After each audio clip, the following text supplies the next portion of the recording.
Karon na niya nabutay tatuan nga kliyente diri sa shop. Kung sa nakita ninyo nag-start na ta diha sa ato ang tattoo session nya circle ni siya ang ato ang itirada karon. Kuan ni related ni ang design ni sir sa usa ka anime sa Naruto nga anime guys. Usa ka rinigan ay ni ato ang itato karon pero ang request ni sir is ngana lang yun sa circle lang yun siya kayo. Dili lang yun siya kanang atong mata yun mismo.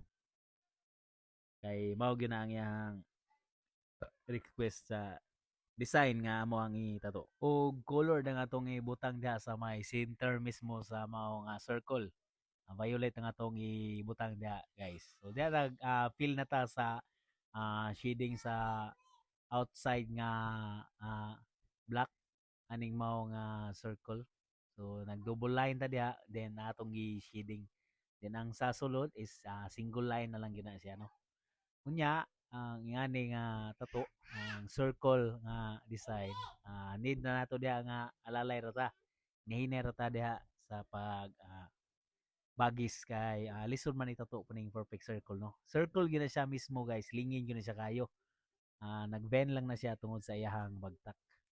Mao nga alalay lang ta diha sa pag circle sa line kay lisod ito to ng mga circle design guys. Og diri dapita na color na ta ato nang gi-fill sa color ang center mismo sa mao nga design.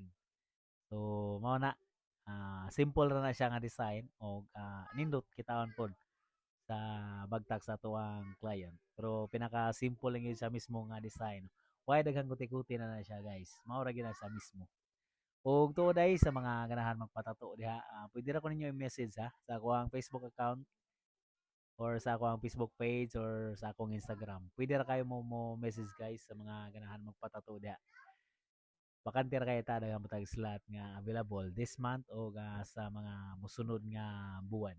Og mao to guys, daghang salamat og nakasubaybay maka sa akong mga video. Daghang salamat sa imong suporta sa imong pagtanaw sa atong mga ginahimo nga mga tattoo vlog.